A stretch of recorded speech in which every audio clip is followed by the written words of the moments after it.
Health and Travel at Serbisyo Publiko. Serbisyo Publiko with Dr. Hilda C. Ong. Ang programang tunay na serbisyo publiko na nakaka-touch ng puso. Health and Travel at Serbisyo Publiko. Ang programang tunay na serbisyo publiko na nakaka-touch ng puso. Magandang umaga, Ciao Shanghao at Ho Chaki sa mga tagapakinig natin dito sa DWBL 1242 M-Band, ang himpilan ng serbisyo publiko, at sa mga patuloy na sumusubaybay sa ating social media accounts sa Facebook at sa YouTube channel. Ang iyong agarang serbisyo lady, Dr. Hilda Ong, ay lubos na nagagalang na muling maging kabahagi na yung umaga o anuman oras kayo dyan sa inyong kinaroroonan. At alam po natin na meron po mga taga US, Canada, Taiwan, Hong Kong. Yan po, marami po na nakasubaybay sa ating YouTube vlog. At masaya ako makapaghatid muli ng tamang impormasyon, tamang serbisyo at inspirasyon dito sa public service program na Health and Travel at Serbisyo Publiko. Ngayon ay July 16, 2025, araw ng Miyerkules.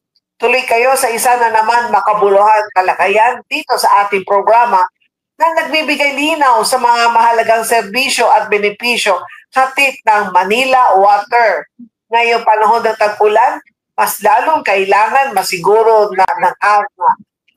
natin ang ating iniinom at ginagamit na tubig ay malinis, ligtas at sapat para sa araw-araw na pangangailangan.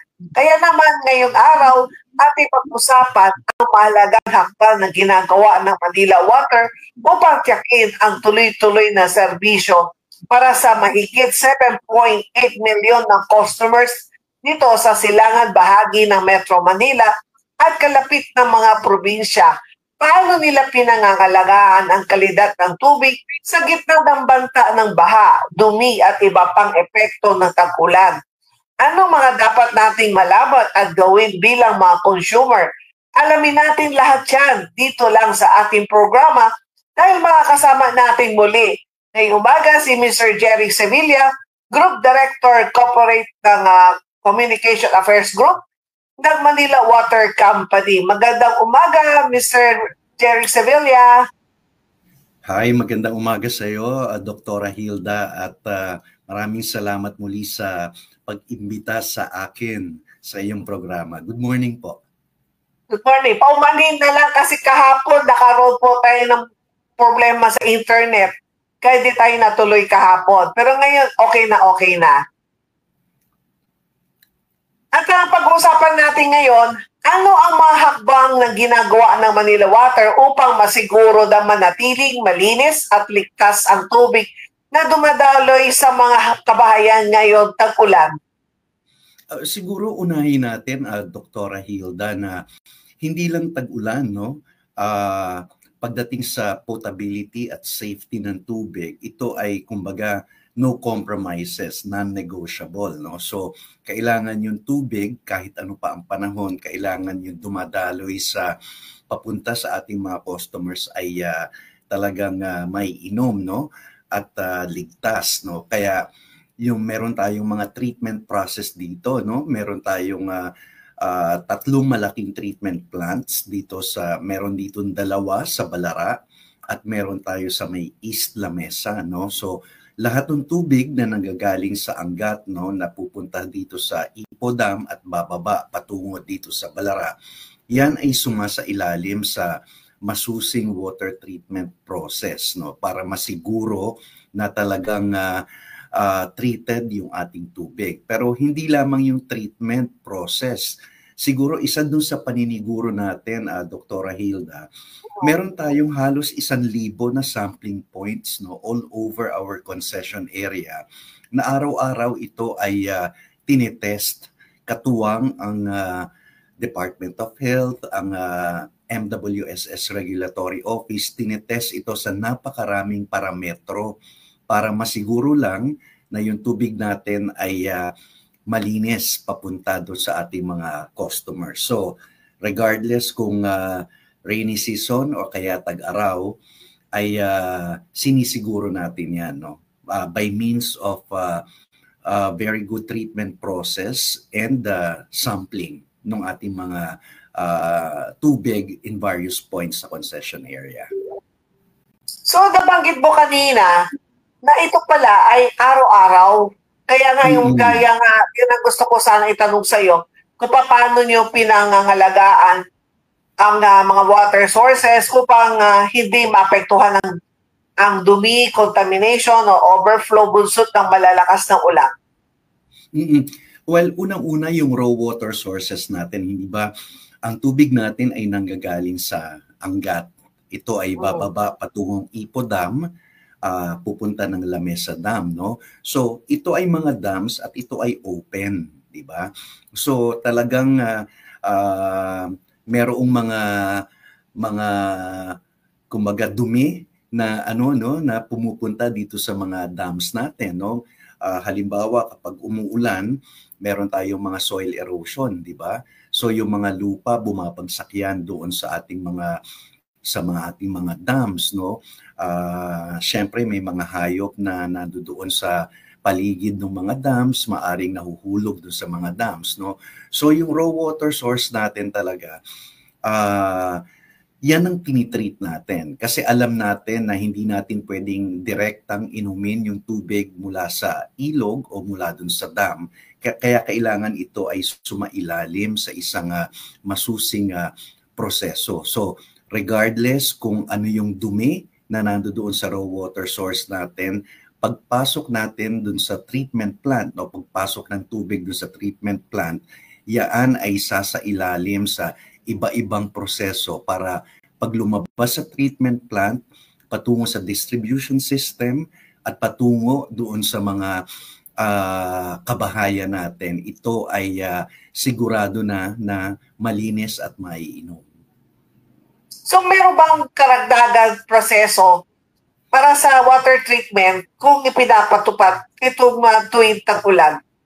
Oo, normally kapag tag-ulan, ang kaibahan nito sa tag-araw, pag tag-ulan kasi inaasahan natin yung tinatawag na increased turbidity. Yung turbidity, ito yung linaw o labo ng tubig, no? Dahil syempre kapag umuulan ka, yung mga tubig sa dam nabubulabog yan, no? O yung binanggit ko kanina, minsan doon sa tinatawag nating surface runoff, no?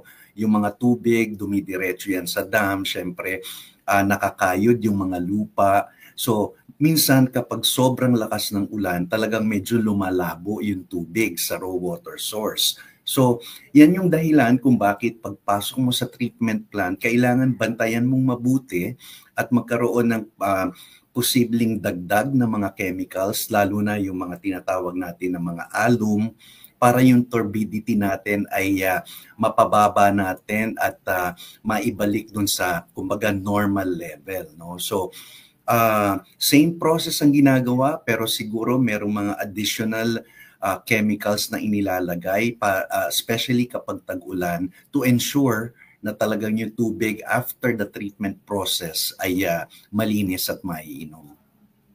Kamusta ang water level ng Angat Dam? So far, kakayanin ba natin na aabot hanggang December? Oo, siguro ang kaibahan natin nitong nakaraang taon, no, mas maganda yung level natin ngayon, no. Halos 193 meters tayo, so malayo pa ito doon sa tinatawag na critical level o yung minimum operating level na 180, no?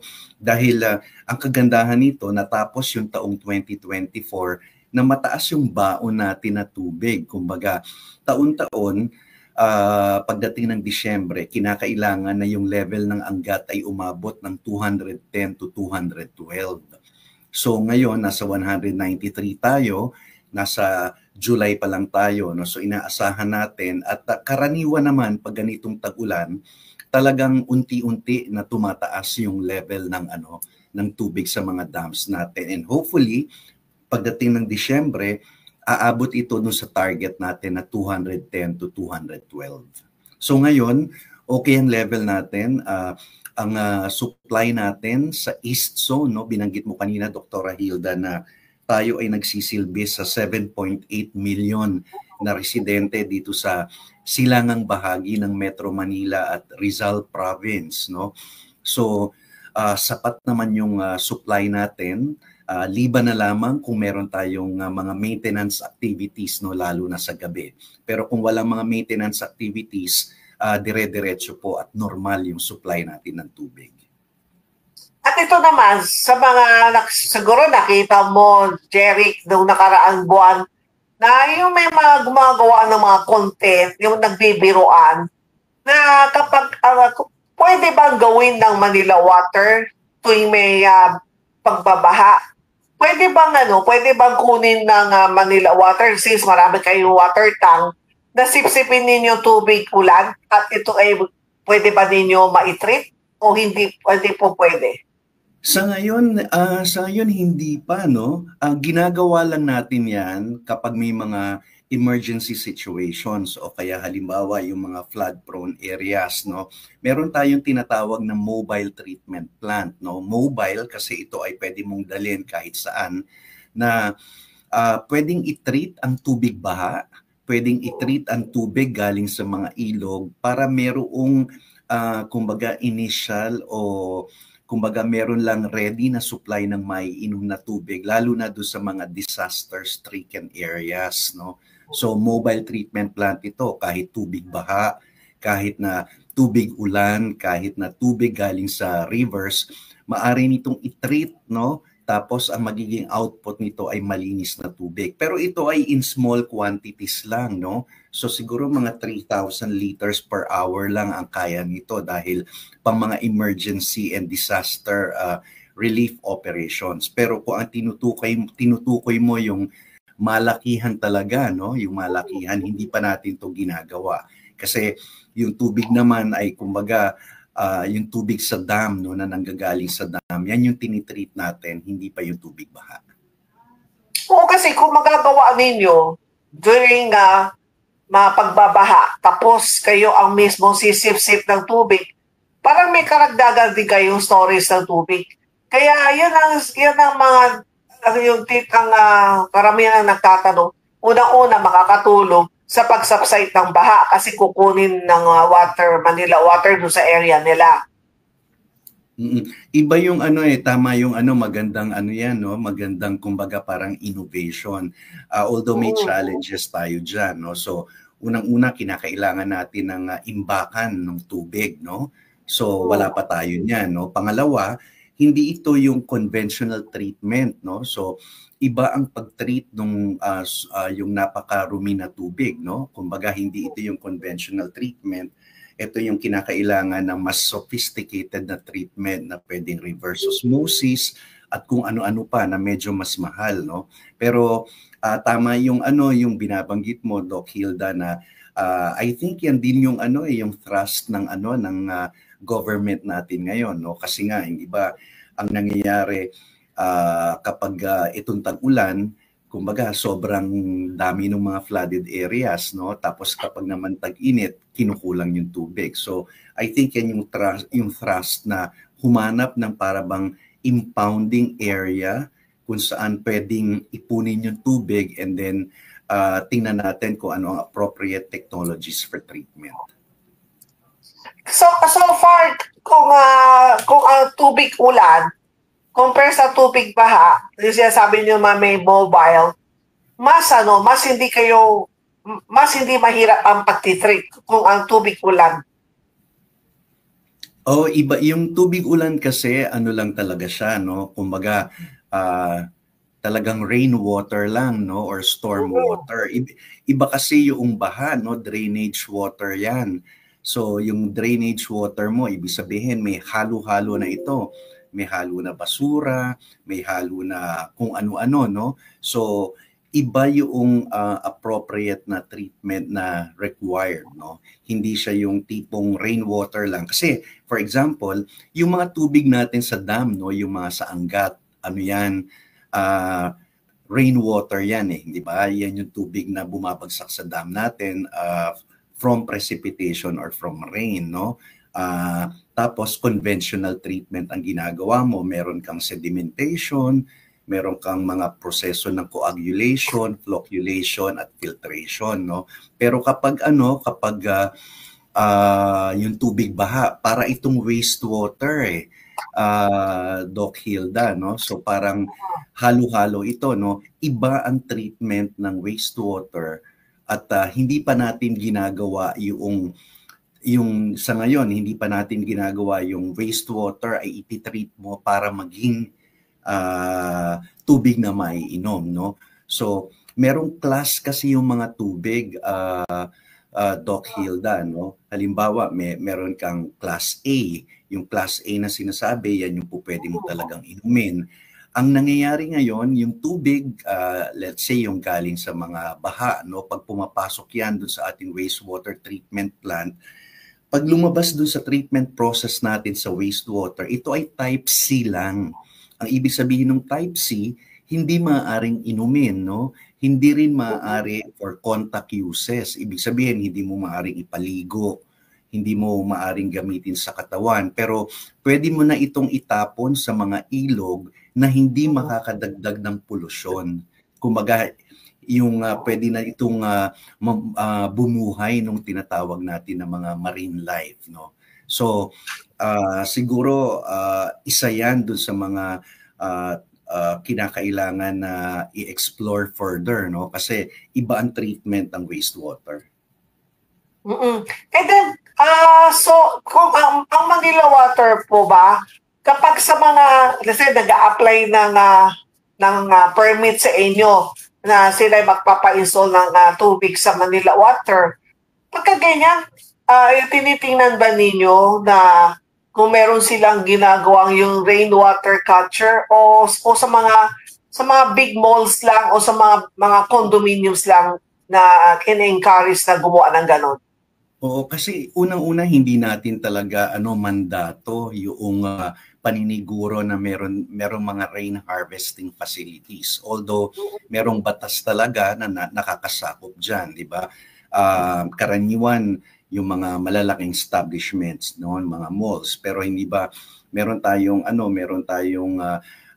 batas na kumbaga inaatasan natin ang mga local government units na magkaroon ng kanya-kanyang rain harvesting facilities. So tayo as concessionaire lang, as provider ng tubig, kumbaga lang tayo talaga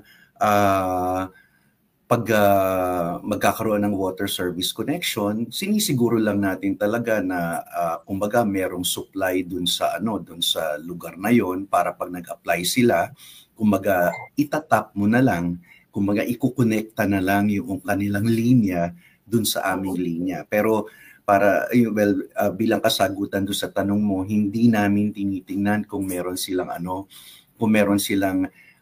rain harvesting facility. Ang ginagawa lang natin ay kumbaga parang yung sa katulad mo Doc Hilda, no, yung ating mga kasamahan sa media, na i-encourage yung mga kabahayan na kapag ganitong umuulan, no, kumbaga isahod yung tubig ulan, no, kumbaga para pwedeng i-reuse, no. At meron akong, alam mo, Jeric, meron akong napunta na isang restaurant. Yung pagka naguhugas ka ng kamay, yung pagbaba ng tubig, diretso sa water closet, parang yun ang magiging pang-flushing nila. Pero sabi ko, magandang disenyo to para unang-una makatipid din sila sa tubig. Oh, actually, meron tayong advocacy na tinatawag yung responsableng paggamit ng tubig o yung water wise, no. Ngayon kasi marami na yung katulad ng binabanggit mo Doc Hilda na mga parang technologies and para bang mga fixtures na available, di ba? Kung halimbawa doon sa mga malls, no. Di ba yung ibang mga diyan, yung ibang mga gripo sensor na. Hindi mo na iniikot, di ba? Kumbaga pag tinapat mo lang yung kamay mo, ay tutulo na yung tubig at pag kumbaga inalis mo yung kamay mo, titigil, no. Ito ay mga kumbaga equipment or mga fixtures para ma-encourage talaga yung pagtitipid ng tubig, no. Yung ibang mga malls o yung ibang mga establishments ay katulad nung binabanggit mo, meron silang parang dual piping system. Doc Hilda. Ibig sabihin, iba yung linya para doon sa malinis na tubig at iba rin yung linya para doon sa nagamit na tubig. No? Ito yung tinatawag natin na gray water. Kasi yung gray water, yun nga yung binabanggit mo na maaari mong gamitin for flushing, maaari mong gamitin bilang parang pandilig o kaya panlinis ng mga pathways, no? So maraming mga malls ngayon na nag-i-invest na sa ganun para yung tinatawag na water footprint ay mabawasan at medyo mas makakatipid ng tubig. Ito po ba ay kusa nila ginagawa o bumibisita ang Manila Water sa kanila? Hindi po, no? Ito po ay on their own volition at ito ay yung kumbaga kanilang initiative, no? Kasi ngayon ang pinag-uusapan natin ay sustainability na, di ba? Ito yung tinatawag natin na meron tayong tinatawag na green construction or green living, di ba? So, ang ibig sabihin nito, nag-iisip tayo ng mga paraan kung paano natin mapapangalagaan yung kalikasan o yung environment, no? Paano tayo makakatipid ng tubig, paano tayo makakatipid ng kuryente using renewable sources. At isa doon sa mga paraan para maiwasan yung pagsasayang ng tubig ay yung sa pamamagitan nga noong mga gadgets o yung equipment na binabanggit ko at yung pag-a-advocate ng tinatawag natin na water reuse, no? Yung rather than itapon mo lang yung tubig, baka pwede mo pa itong i-reuse sa ibang mga bagay. Kasi minsan, kapag meron akong nakikita na yung naka-sensor minsan o naka-setting na sila, sabi minsan mas medyo mahaba ang time na nilagay nila, nahinayan din ako sa tubig. Meron yung sensor na kung nandun ang kamay mo, bugas ka, pag inalis mo na kamay mo, automatic stop siya. So yung makakatipid tayo ng tubig sa ganung paraan. Oo. Makikita mo din, Doc Hilda, yung ating mga parang yung toilet fixtures, di ba yung pang-flush? Meron yung para bang pag nag-flush ka ngayon, yung para bang sa ibabaw parang hati siya, di ba? Yung may ipe-press ka na half flush or full flush, di ba? So, isang paraan yun kung paano kumbaga medyo mas makakatipid ka ng tubig kasi hindi naman kailangan palagi na parang full flush, di ba? So minsan kung hindi naman ganun karumi, pwede naman half flush. So yan yung mga ginagawa ng iba't ibang mga establishments kahit sa loob ng bahay, no? Yung mga makabago na ibinebenta ng mga toilet bowls ngayon, no? Yung mga toilet closets, iba na ganun na yung mga flush, di ba? At saka yung mga yung mga lalagyan nila nung sa toilet fixture nila, yung tubig, no, na pang-flush, maliliit na, di ba? Hindi na yung katulad ng araw na masyadong malalaki. Ngayon maliliit na, pero kumbaga iba na yung mekanismo, no? Yung minsan nga parang yung jetting na tinatawag, yung parang pag flush mo, konti lang yung tubig, pero alam mo yung parang sa eroplano, di ba? May mga ganun na mga technologies available para yung water footprint natin ay kumbaga mabawasan.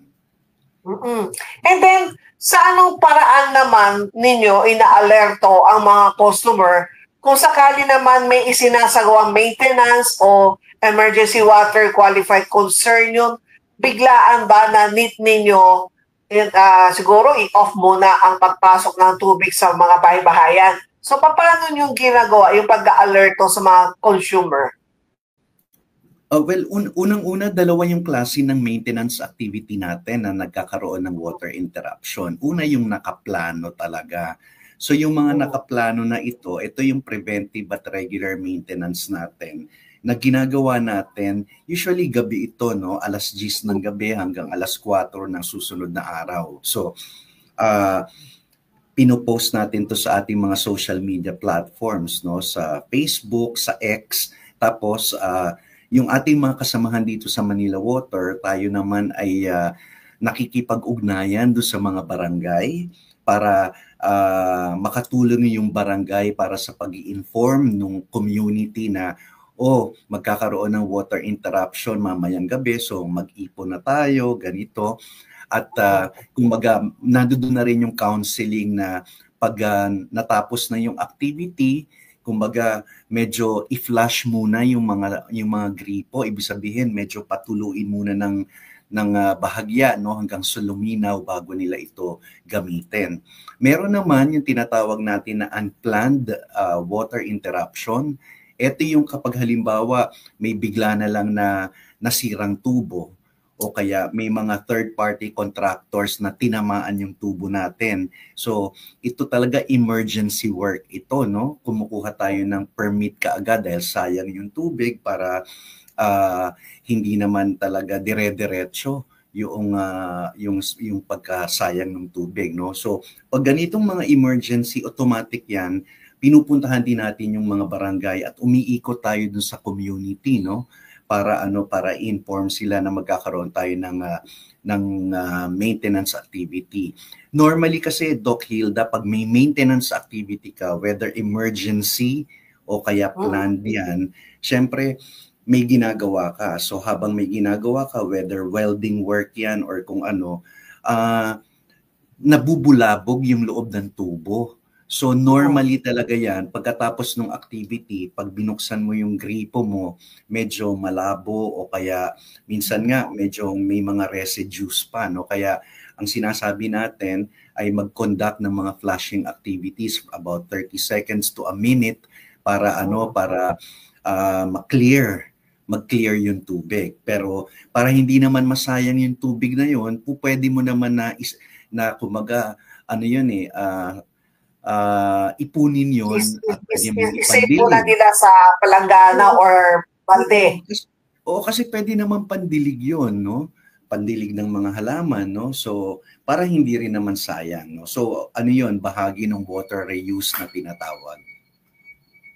Sa nabanggit mo, kung sakaling na meron ganung pangyayari na syempre una ang labas ay malabo, dapat ba sa lahat ng water faucet nila o isang faucet lang maayos na yung mawawala yung yung pagkamalabo ng tubig?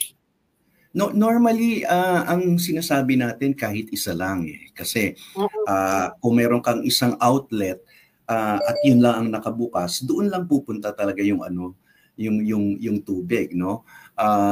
But just the same, no, kung halimbawa multiple yung faucets mo at sabay-sabay na nakabukas yan, siyempre pag sabay-sabay na nakabukas, di siyempre mas maraming avenues kung saan lahat ng dumi ay pwedeng lumabas, no? So whether isa or multiple, it doesn't really matter, basta ang importante ay i-flush lang muna nila. Paano kasi meron sa akin, meron nag-text sa akin, pero ang sabi nila, bakit ang tubig nila lasang kalawang, lasang putik? Ang problema po ba doon sa mismong entrada ng tubo ng bahay nila o talaga sa manggagaling sa inyo? Well, unang-una kailangan matingnan talaga natin yung problema, no? Dalawa kasi yan, Doc Hilda. Kailangan tingnan mo kung yung problema na yun sa kalidad ng tubig, ang naapektuhan ay hindi lang ikaw, kung hindi yung buong kalye nyo o yung buong community nyo. Kasi kung yung buong kalye, halimbawa, o yung buong community, it may be indicative na merong problema dun sa aming linya. No? Pero kung halimbawa, yung ikaw ay nagkakaroon ng problema sa kalidad, pero yung katabi mo naman na bahay o yung kapitbahay mo, maayos naman, chances are ikaw yung may problema, no? Ang lagi nating nakikita dito, Doc Hilda, lalo na doon sa mga medyo yung bahay ay ang mga tubo ay may kalumaan na, no? Common yan doon kasi naalala mo nung araw ang ginagamit natin ay GI pipes, no? Yung mga galvanized iron na over time ito ay nagko-corrode, no? Kaya pag binuksan mo yung gripo mo, medyo kulay kalawang, medyo merong itim-itim na sumasama, no? Siguro dahil sira na yung tubo na kinakailangan ng palitan. Pero ngayon kasi marami ng mga bago na mga pipes, no? Meron tayong polyvinyl chloride, PVC, meron kang polyethylene, yung PE na tinatawag. So kung bago naman ang iyong plumbing system sa inyong kabahayan, wala kang dapat ikabahala, no?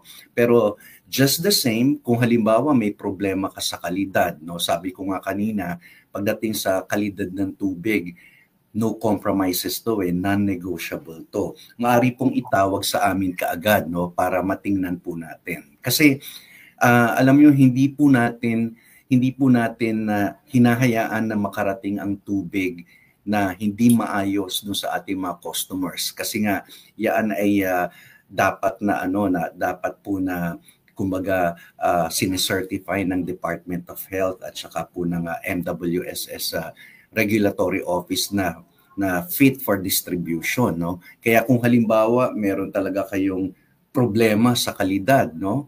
Kailangan pong matingnan po natin kasi alam mo, Doc Hilda, ang process natin ng pagtitest ng tubig, marami kasi yan eh. Tinitest mo siya hindi lamang for physical parameters pero chemical parameters, meron kang microbiological, no? Tapos lahat ito ay kinakailangan na pumasa do sa pamantayan ng Philippine National Standards for Drinking Water ng Department of Health. Pag ito ay hindi pumasa, hindi po pwedeng i-distribute yung tubig, no? Kaya kung meron po silang mga concerns no, sa water quality, no, itawag niyo po kaagad sa atin para ma-inspeksyonan po natin yung inyong premises, makakuha tayo ng sample at malaman natin talaga kung ano po ang problema doon sa kalidad ng tubig. At kasi may nag-text na, paano naman daw kung ang building na tinitirahan nila ay old building na? Ganito po, no? Kadalasan po kapag building, hindi po yan kumbaga 1:1 connection sa Manila Water. Kunyari, building ka or condominium. Karaniwan, Doc Hilda, meron lang isang metro na malaking metro. Tapos, papunta dun sa condominium or dun sa building. Yung building po, meron pong property administrator yan. Karaniwan po sa mga building, lalo na kung multi-story, meron po silang cistern na tinatawag yung underground reservoir kung saan iniipon ng tubig at meron din po yung elevated tank, no? Na yan po ay mini-maintain ng administrator ng condominium or ng building. Karaniwan po kinakailangan din ng regular maintenance ng mga cistern at ng mga elevated tanks, no? Hindi ko po sinasabi na hindi na maintain, pero siguro po i-check nyo din po yung mga sa building administration kung gaano po karegular ang pagpapacheck o ang pagdi-disinfect ng mga cisterns po at noong mga elevated tanks. Kasi kami po sinisiguro namin na yung tubig hanggang metro, no, bago mag-condominium or bago yung building ay maayos at malinis. Pero yung pong sistema sa loob na ng condominium at sa loob na ng building, yan po ay kumaga responsibilidad na po ng building administration. Kaya po kailangan, yung karaniwan po dyan, Doc Hilda, pinapaskill din po nila yung resulta ng mga test na pinapagawa po nila as to water quality na i-store dun sa cisterns at dun sa elevated tanks nila. Ang Manila Water ba may mga contingency plan sakaling makaroon ng water contamination incident o supplies disruption dahil sa mga natural calamity? Opo, no, hindi lang po natural calamities, kahit po yung mga emergency works, no. Normally pag may emergency work o nagkaroon po ng cut off ng water supply, automatic po yan na as per regulatory instructions din, kinakailangan po kaming magbigay ng alternative source ng water supply at ito po ay via tankering, no. So magpapadala po kami ng mga tankers dun sa mga areas affected habang ginagawa po yung mga maintenance or ongoing activities. At yung pong mga tubig na manggagaling po dun sa mga water tankers, yan po ay kumbaga wala pong bayad, no?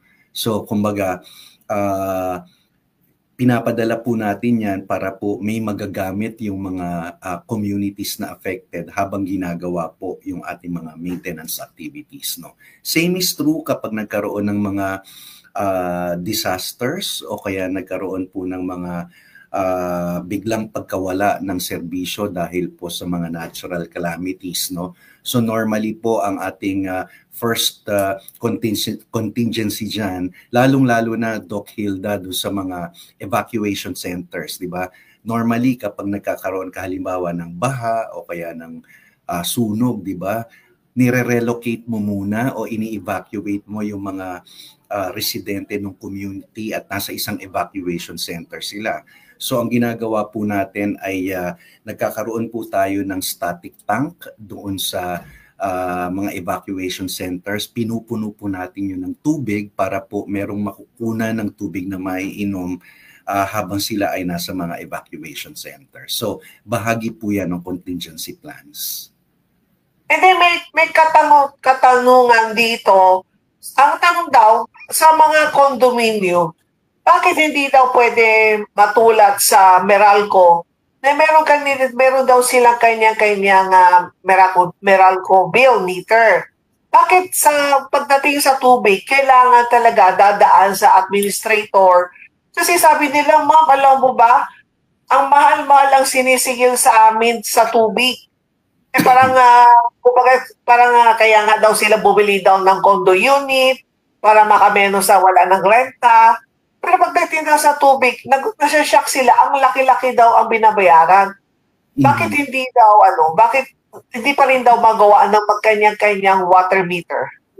Ang totoo po niyan, may kanya-kanyang water meter ang mga sa condo, no. May kanya-kanya din po 'yan. Pero 'yan po ay ginagamit as check meter, no, para lang po malaman yung consumption. Pero hindi po ito katulad nung sa Meralco na kumbaga may direktang connection, no? Kasi iba po yung tubig eh. Kunyari po 20-story yung building or 5-story, hindi po namin kayang paakyatin yung tubig ng diretso sa amin, no? Kaya po ang ating sistema talagang magsusupply po tayo ng tubig hanggang doon sa metro lamang po talaga nung building or nung condo. Kaya po it is incumbent, no, kinakailangan po talaga yung building na yon o yung condo na yon, meron po silang malaking imbakan ng tubig na ipapump po yung tubig patungo doon sa mga upper floors, no, para po magkaroon ng tubig. Kasi normally tayo, Doc Hilda, for mga yung single detached or yung mga sari-sariling bahay, talagang ang tubig ay kaya nating papanikin hanggang siguro second floor lamang, no? Kaya po kung yan ay multi-story building, talaga pong dinisenyo yan, no? May disenyo po yung building, no? Kung paano po mapaakyat at mapapatubigan yung mga nasa upper floors. Pagkaganyan, ang next question niya, pagkaganyan, kung how much ang sinisingil sa kanila at nakalagay na kailang cubic meter, pwede ba sila humingi ng advice? Let's say, kunwari magtanong sa inyo, tama ba ito charge sa amin? Bakit ang laki-laki? Iba po kasi yung no, kasi po sa amin, dahil isa lang yung metro, ang binibill po namin ay yung total na konsumo ng buong building, no? So, yun kasi isang bill lang po ang no, kunyari building A. So, kung ano po yung buong konsumo ng building A, yun lang po ang ibibill namin.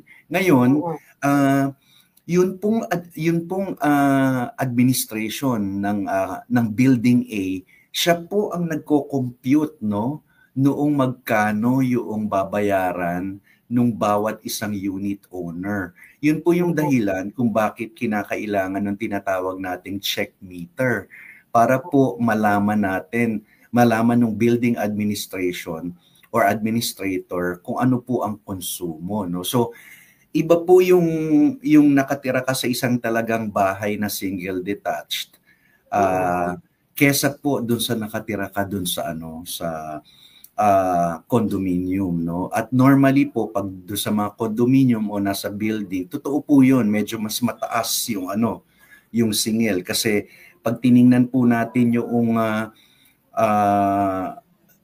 ating tariff table na tinatawag o yung bracket, habang tumataas po yung konsumo noong buong building, yun po ang pinaghahatian noong lahat ng mga unit owners. So medyo mas mataas po kumpara dun sa talagang single detached or standalone units po. At meron bang kayong activity sa Manila Water? At meron pa kayong mensahe sa mga nakikinig sa atin sa mga Manila Water consumer? Well, unang-una, again, Doc Hilda, nagpapasalamat po ako sa ng aking mga kasamahan dito sa Manila Water sa pagkakataon na ito. No? Unang-una po, talagang pinipilit po ng Manila Water na talagang mapanatili yung 24/7 na serbisyo, no, para sa ating mga customers dito po sa East Zone. Kung kayo po ay may mga concerns, no, dun sa water quality, billing, o kaya sa supply, no, maaari po kayong tumawag dun sa aming consumer desk hotline, no. So 1627, ulitin ko po, 1627, yan po ang hotline, 24/7 po yan, no. Maaari din po kayo magpadala ng mensahe sa aming Facebook o sa aming X account. Meron din po kami na My Manila Water app. So, pwede po niyong i-download yan sa inyong mga mobile phones at pwede po kayong mag-message din dyan bukod sa malalaman ninyo yung inyong mga bill, no? So yun lamang po, no? I hope na for the past several years, no, medyo hindi naman tayo nagkakaroon talaga na ng problema dun sa tubig. Liban na lamang kapag may mga maintenance activities tayo.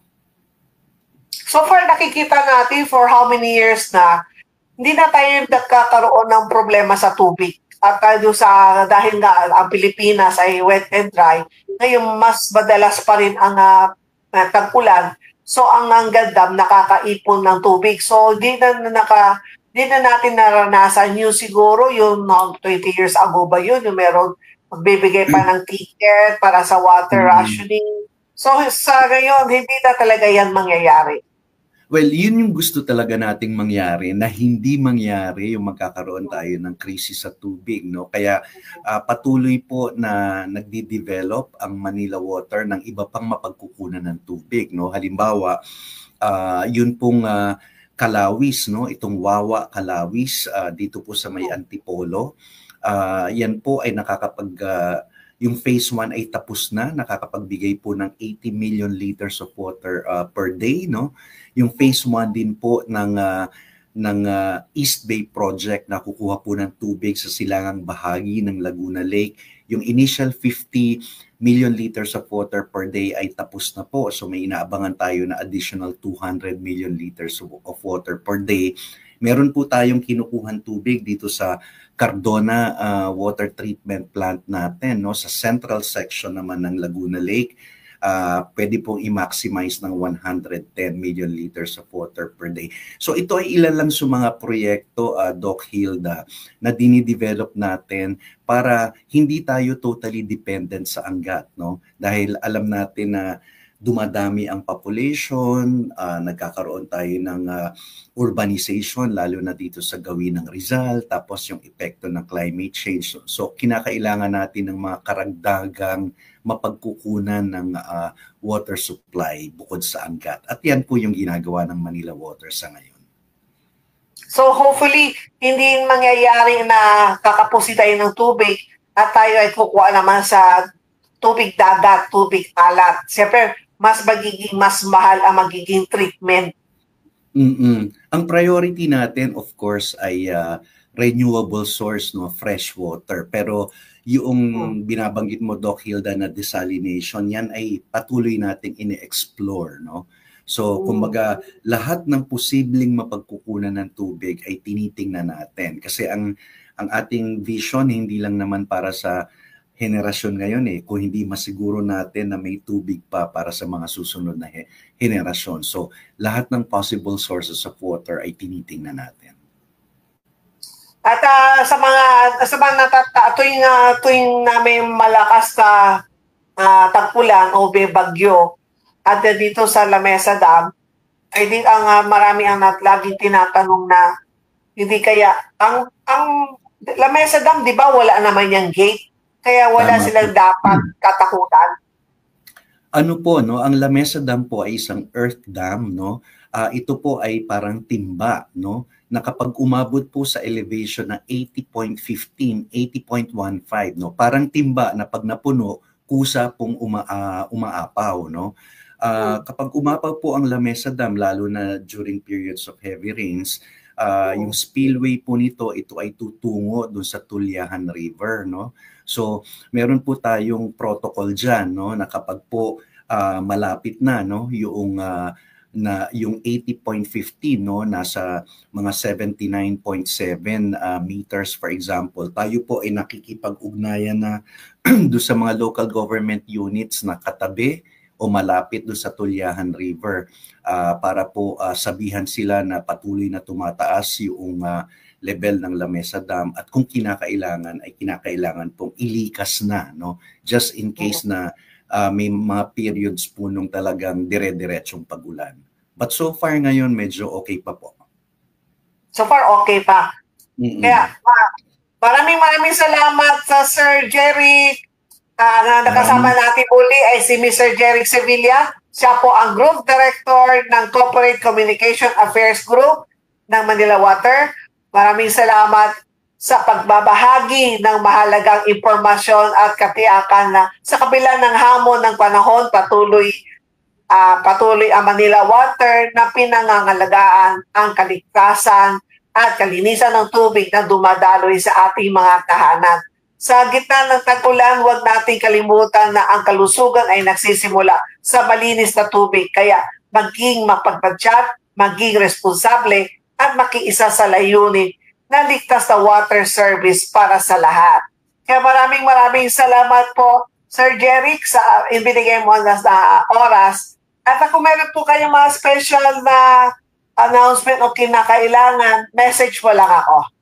Maraming salamat, Doc Hilda. Siguro gusto ko lang na nasabihin bukas po yung Lamesa Eco Park natin, no? Yung Lamesa Eco Park, Manila Water Foundation po ang nangangasiwa niyan. Bukas po yan mula Tuesday hanggang Linggo. Kung ikaw po ay taga Quezon City, wala pong bayad ang entrance. Kung hindi naman po Quezon City resident, meron pong 20 pesos na maliit na entrance, no? Bukas po siya alas 7 ng umaga hanggang alas 4. So sana po ay magkaroon kayo ng pagkakataon para bumisita. So maraming salamat muli, Doc Hilda. Maraming salamat. At may nagtatanong kung senior citizen daw na galing sa ibang syudad, libre ba sila? Basta po pumunta lang po sila doon, opo. O basta senior citizen from other area. Opo. Yan po, pumunta po kayo sa Lamesa Dam kasi alam ko nakapunta na ako ng isang beses pero alam ko ngayon mas maganda na. Opo, kaya siguro minsan po papasyal tayo dyan. Opo, sa Lamesa Eco Park. Okay. Sa Lamesa Eco Park. Yan po, maraming salamat po. Samantala, ang oras sa buong kapuluan ng Pilipinas ay ganap ng 9:21 ng umaga, Kautem dito sa Pithon Saki. Yan po dahil nakita po ninyo ang ginagawa ng Manila Water, talagang sinusiguro nila na ang tubig na pumapasok sa ating tahanan ay talagang malinis. Kung sakali naman kayo nakaproblema, pwede naman kayo pumunta sa page ng Manila Water do sa X or Twitter o kaya sa kanila Facebook page, mag-message lang po kayo at para meron po may pupunta sa inyo kasi meron nga nagsasabi bakit ang tubig nila ay lasang kalawang o kaya lasang puti. Siguro yun ng panahon ng tag-ulan. Pero ang suggestion ko naman, mas maganda, meron pa rin kayong water purifier sa bahay. At yung nabibili po sa mall na meron yung tatlong cartridge yun eh. So, bago pumasok ang tubig, bago lumabas sa faucet nyo, nasasala na pa rin yung na kung sakaling may lasa pa yung tubig, okay naman para sigurado na safe ang pag-inom. Pero pagpasok naman talaga, lagi sinasabi ni Sir Jeric Sevilla, ang tubig na gagaling sa Manila Water ay malinis na. Kaya lang minsan, doon sa pagpasok sa tubo ng bahay po ninyo, o doon sa condominium o sa building, baka siguro sa katagalan na, di natin alam, di ba? Nandun ang problema, hindi mula sa Manila Water. Kaya kailangan, checkin po ninyo kung talagang malinis talaga ang tubig ninyo. Kung naka-encounter kayo ng problema, checkin po ninyo yung water tank. Kasi iba, di ba, may mga water tank.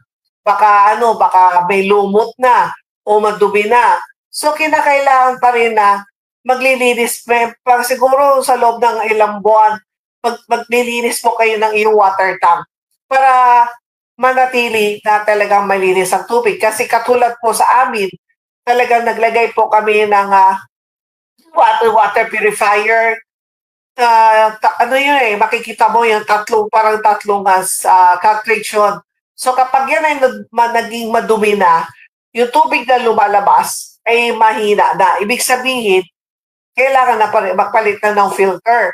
Pero para sa akin, mas makakatipid kayo kaysa bibili kayo ng tubig sa mga water station, yung nakalagay sa 5-gallon water. Para sa akin, mas malinis pa rin na doon na lang, bumili na lang kayo ng water purifier. Hindi naman yun talaga yung mamahalin. Meron na yun, yung simple lang, ilalagay mo lang sa tabi ng iyong gripo, lalo na sa yung kitchen. Kasi kayo nagluluto, di ba? Okay naman, pag open. Alam mo hindi na kami nagpapakulo ng tubig. Pagka galing ang tubig galing doon sa water purifier, nilalagay na namin kagad sa pitcher. O kaya minsan naman, talaga kung ayaw ko uminom ng malamig na tubig, doon na talaga ako kumukuha. Kasi meron siyang separate na may sariling faucet din siya, yung manipis lang ba. Doon lalabas ang tubig na galing sa water purifier. So, ganun ang dapat niyong gawin para maging mas safe at makatipid pa po kayo. Hindi na nyo kailangan na bumili ng tubig sa mga water station. Yan ay sa akin lang naman. Yan ay my personal opinion. Kaya yan po. At asahan po ninyo na bukas naman po ang magiging topic po naman natin ay yung kasama yun po sa 47th Annual Scientific Meeting kung saan kasama natin ang mga outstanding young scientists at kasama natin ang DOST. Kaya last week po, di po tayo nakapag-ere dahil po nandun po ang iyong Agaran Lady. Tayo po ay kumbaga na cover para ito po ay may share ko po sa inyo tomorrow. Kasi dapat sana kahapon ang panayam ko po ay kay Sir Jerry kahapon, kaya lang nakaroon lang ng internet ko, kumbaga mahina ang signal, kaya hindi po ako makapasok kahapon at nandiyan na nga nakaabang na si Sir Jerry. So sabi ko kay Sir Jerry na kaya naging today ang panayam ko po kay Sir Jerry Sevilla.